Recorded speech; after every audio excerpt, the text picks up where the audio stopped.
Facebook, YouTube, Instagram, TikTok-ийн алгоритм яаж ажилладаг вэ?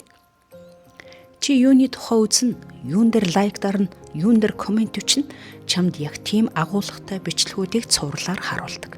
Жишээ нь чи хөгжилтэй түүх сонирхож үздэг бол чамд хөгжилтэй бичлэгүүдийг санал болгоно. Харин эсвэргээр сөрөг мэдрэмж төрүүлсэн контент үздэг бол чамд тийм л юм үзүүл. Энэ бол системийн алгоритм. Бидний амьдралч мөн үүнтэй адил. Бид юуны тухай дахин бодно, юун дээр илүү анхаарлаа хандуулна, тэр ертөнцийн амьдарч тэнд бидний амьдрал өрнөж байгаа. Гадаа бороо орж байхад нэг хүндэн нь гонигтай санагдаж, харин нөгөө хүндэн нь баяр баясгалан мэд. Нэг л гудамж, нэг л бороо. Гэхдээ хоёр өөр ертөнц. Бид нэг дэлхийд, нэг байшинд, магадгүй бүр зэрэгцэн алхаж байгаа ч сэтгэл дотроо өөр ертөнцүүдэд амьдарч байна.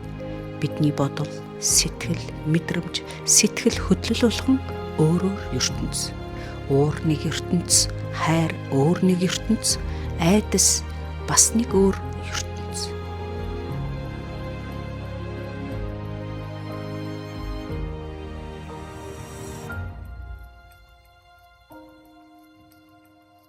Магадгүй агуу сууднууд үүнийг бидэнд сануулдаг байсан баг. Библиэд Тэнгэрийн хаанчлал чиний дотор байна гэж бичсэн байгаа. Харин буддын шашны хамгийн алдартай энэ сургаал номон дээр сэтгэл бүхнийг бүтээдэг гэж сургасан. Тэгэхээр бидний сэтгэл өөрөө бидний амьдарч байгаа ертөнцийг зурж байгаа зураач нь байх. Бидний физик бие нэг цаг хугацаа нэг орон зайд байгаа мэт боловч бидний ухамсар цаг хугацаа болон орон зайнаас ангид оршиж байна. Яагаад гэж? Чи яг одоо цагтаа амьдарч байгаа боловч өнгөрсөн үеийн гомдол эсвэл ирээдүйн айдсыг дахин санах бүрт өөрийнхөө биеийн тэр олон тэр бум өсвүүдийг тэр айдас харамсал дундах тамийн орон зайд боддоор аваачиж тэнд нь төгжиж байна гэсэн үг.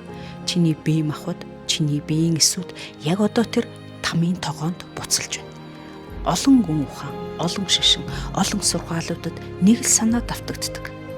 ертөнц хаана ихтэй биш, бидний дотор өрнөдгөө гэж.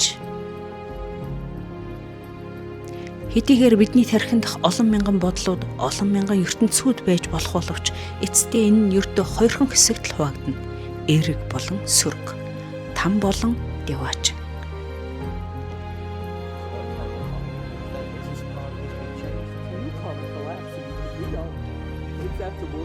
Алдарт Долорес Каннон амьдралынхаа сүүлийн жилүүдэд нэгэн сонирхолтой зүйлийг анхааруулж байсан. Дэлхий хоёр хуваагдж байна гэсэн санаа. Гэхдээ энэ нь газар зүйн хувьд биш, харин ухамсарын түвшний хуваагдал. Миний энэ бодол намайг ямар ертөнцид аваачж байна вэ гэж өөрөөсөө асууж байгаагаар. Тамдуу, деваачдуу. Тэндээс чи өөрийнхөө харах өнцөг, хандлага, бодлуудыг ажиглаж эхэлнэ. Юу бодох, юу бодохгүй байх талаар сахилга баттай өөрийгөө сургаж эхэлнэ. Дараа нь өөрийнхөө бодол, хандлага, харах өнцгийг удирдах болдгийм байна гэдгийг ойлгож эхэлнэ. Одоо өөрөөсөө асуудаа. Амьдрал харанхуй байгаа болохоор би гонигтай, ууртай байна уу? Эсвэл би гонигтай, ууртай байгаа болохоор амьдрал харанхуй санагдаад байна.